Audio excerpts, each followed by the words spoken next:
Oh, Ian. Oh, I got it, the last one they had. Oh, what is it?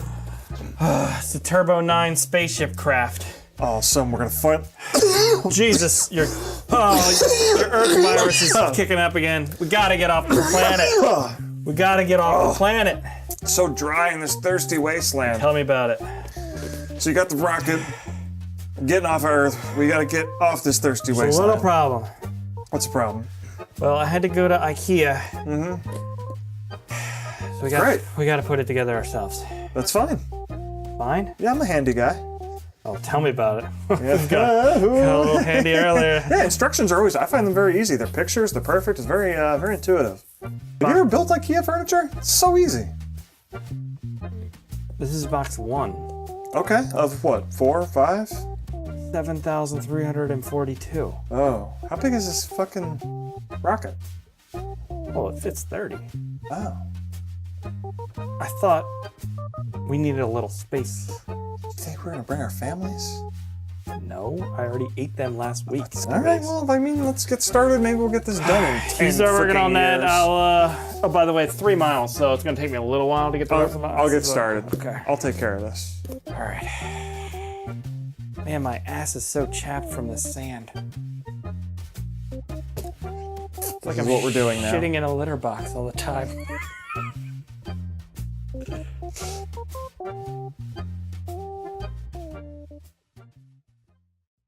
Ian, tonight we watched a little Swedish sci-fi movie called Aniara.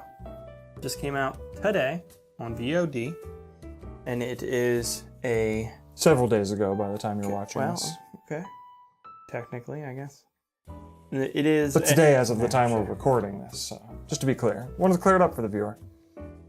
So what... Okay. It is about a future, undiscriminately timed, that's not a word, indiscriminately Future. future. So, in this future, Earth is desolate, it appears, from what we're shown. It appears that a lot of people have burns on them, like Yeah. perhaps they're now getting Radiation, radiated. probably. And so, people now take a big elevator up to a spaceship and travel to Mars. And it takes about 30 days. And our main character works on the ship as a mimorobe, Yes. which is a kind of artificial intelligence, kind of memory-inducing, virtual, calming kind of thing where you stare at it and you disappear into your mind and your memories. But like very specifically calming ones. Yeah. It's like, I don't know, it's like meditating. Yeah, it's like meditative. Like a medically induced meditative state. Yes.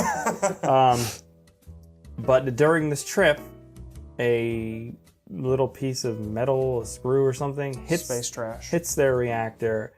They have to eject all their fuel Because it's on fire. because it's on fire, and they are now off course with having no ability to turn the ship back on course. And so hijinks ensue, and we'll get into spoilers. Yeah, from the there. movie is, to me, is kind of a meditation on how people respond to the loss of their future.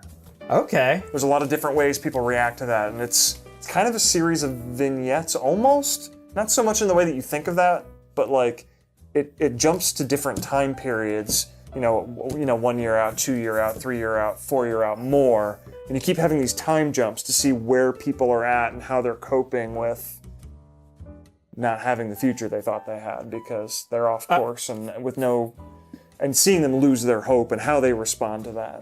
I thought the movie was really thought-provoking because I was kind of leaning towards like, what gives life meaning?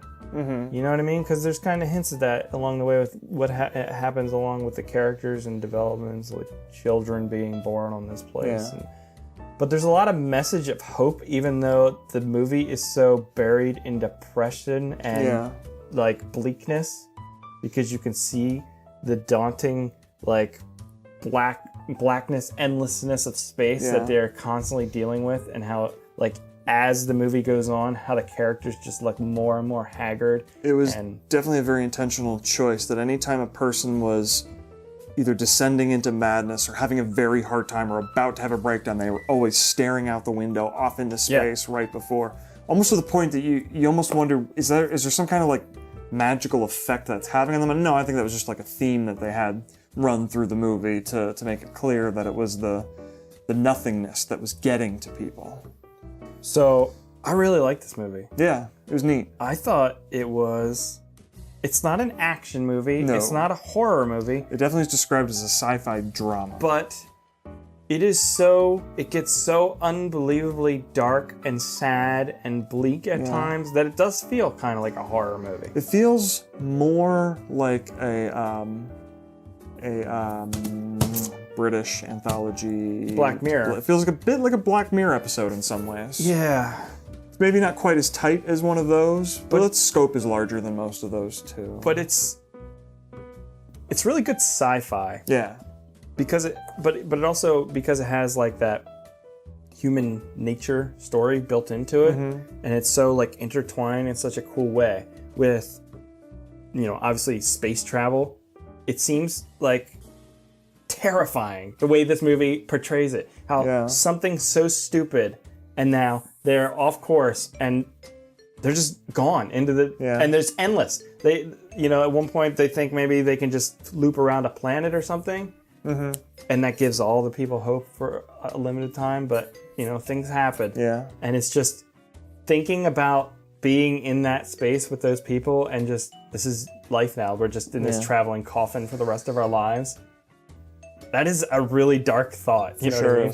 Sure is, and the coffin is a good way to describe it.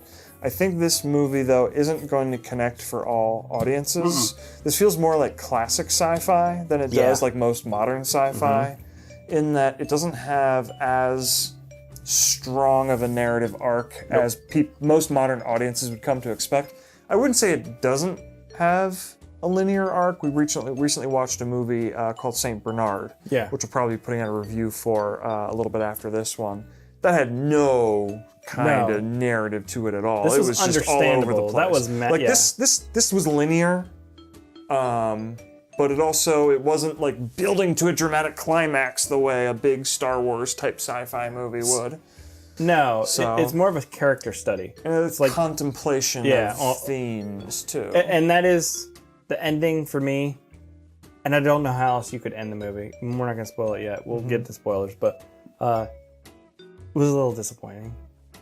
But again, I don't know where else it could have gone. So I think I appreciated this movie just isn't like all other movies where it builds to a crescendo and there's a big climax battle or something. No. It all felt... a big triumph or a big failure. Everything felt like it made sense for this movie. If something like that would have happened, we're like, oh shit, the wormhole alien came, we're back on Earth. Like, that would have not fit for this movie either. So my understanding is that this is based on an epic poem written back in the 50s or 60s. Okay. The 50s specifically. I don't know why I said 50s or 60s. I knew it was the 50s. Okay.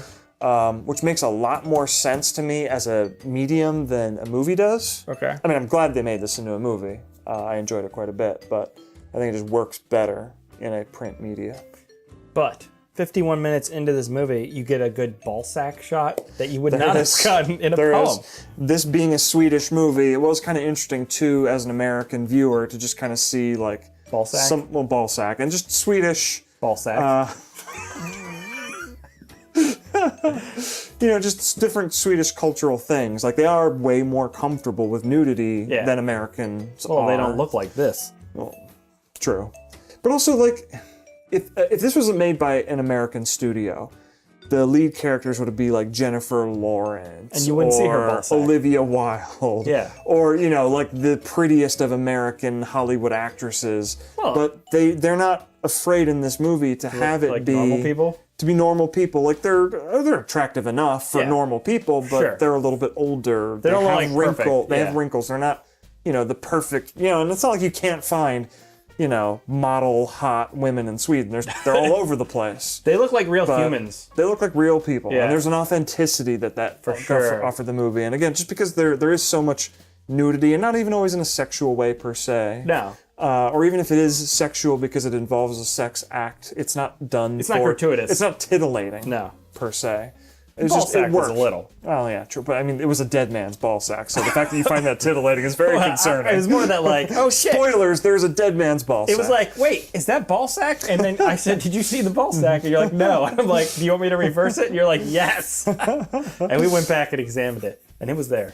And you got very hung up on a very specific tiny thing that I suspect might just be a slight difference in cultural norms between Sweden and America. These people. For the record, it's fine. I don't know why he's so. Are you fucking kidding me? Okay, this is the scenario. You arrive to a place, a movie theater or a show, and there's no Somewhere where there's assigned seating. There's no assigned seating, and you pick the two ones on the outer row, near the row. And As you're you like, do. I'm here early, I get to pick my seat. And some motherfucker comes along and is like, excuse me, and makes you move down so that they can sit on the She end. wasn't being bitchy about it, though. I don't care. That is Okay. the most. I would never forgive that So person. I can appreciate. We saw another movie today as well. We went and saw Velocipaster. Yeah. Had we been sitting on the end and somebody came to us and asked us to move down so they could sit on the end, that would not be common. I mean, in I would America. do it, but I would be pissed about it. I don't know what I would do because it never happens. That just doesn't happen in America. Fucking Swedish The people. understanding is the new person then has to, and it is a little annoying having to like crunch your knees up to let them pass and whatever. But I guess This is the future we have to look forward to. you're- I am just But done. you made it sound like she was being all bitchy about it, and they were like, "Oh, fine." But no, like, it just felt normal. It felt normal to them. So I'm guessing that is just a small cultural difference. It is between clearly the end of the world. here then. in Sweden. Clearly the end of the world. So, I would say this movie also reflects a comfortableness with bisexuality that a lot of Americans would feel uncomfortable with. you think so? But I think that's very Swedish. It's just I it's the LGBT community is much more friendly to that community than America is. Yeah. So yeah, I think we should talk about a little bit of some of the ways it shows. I mentioned at the very beginning that this was a bit of a contemplation of how people respond to the loss of a future. And you see it expressed in a lot of different ways, especially some of like the captains and that class of people on the ship.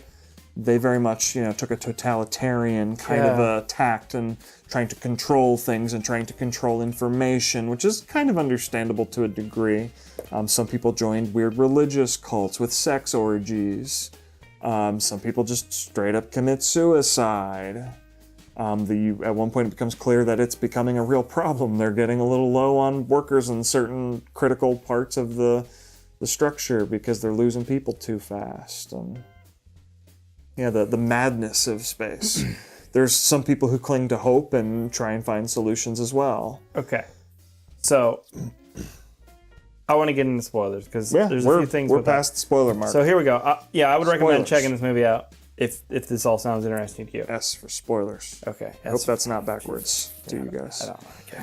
That's for spoilers. Anyways, a couple really interesting moments in this movie. There's a guy who goes into the memorobe, and at one point the memorobe, which is kind of unclear how it works. Yeah. Some kind of AI. Well, yeah, maybe it starts malfunctioning and like kind of showing people like horrific images. Yeah. Did you catch why? Yes. Okay. But that's not what I want to comment on yet. Okay. And it kind of causes this one guy to have a panic attack. Mm-hmm.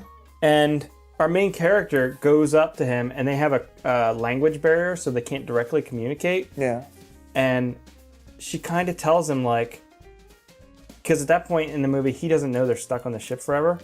Mm-hmm. He thinks they're going to be swinging around a planet and getting back to Mars in 2 years or whatever. But he's never been to Mars either. He's just leaving Earth, which is like this desolate wasteland. And he thinks Mars is going to be a paradise and is going to be an answer.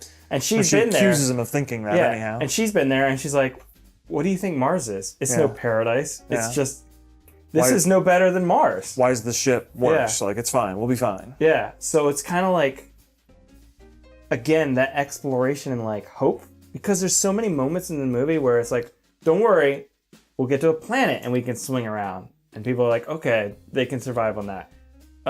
That's not going to happen. Well, okay, we found this rod thing with the, like there's always moments where it keeps like going back and like, maybe there's still a chance. Yeah. I don't know. People clinging to that hope. But then like the AI memorandum is the thing's like, there's nothing here.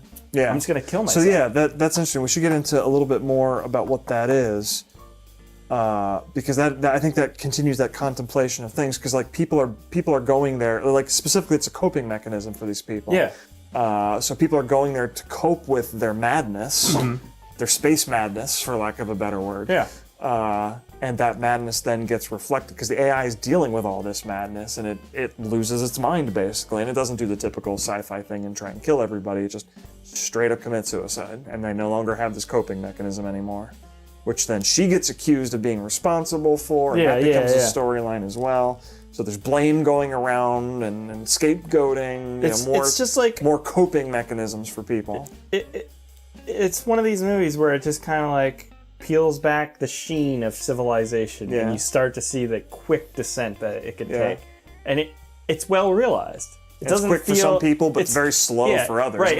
That's kind of the horror of it all too. It's not like a movie like Silence or whatever, where it's like, oh shit, okay, I guess we're stuck here. The next day, I'm like shaving my balls and like getting a mohawk and like, you know what I mean? Like wearing all leather assless chaps and shit. Like it's not like I went stupid, you know what I mean? It's like, oh, this is just depression, you know what I mean? I don't know, this is really cool. The movie ends on a depressing note as well. It's really well made, it's really well acted. Yeah. I like the music. I like this movie. I liked the foreign vibe of it, just giving me a different perspective on these types of worlds than what I'm used to. I would check this movie out. Absolutely. I don't think everybody's gonna like this one, but if you go deep on sci-fi and watch more than just your Star Warses and Treks, then this is a cool thing to check out. Yeah, so check it out. Aniara, out now on all them platforms. We had to get it on Google. We did. Couldn't find it on Amazon, so if you can't find it on Amazon, check it on Google. I'm gonna sniff really good, taking a big, lots of oxygen. Please check out some of our other content. Like this video if you enjoyed it. Follow our new show, Crite Night, a bite-sized critters podcast where we're reviewing that franchise 1 minute at a time. See you next time here on Bad Movie Night. It's about critters. You didn't say that. I did. Oh. Like 4 times. Okay. All right. Bye.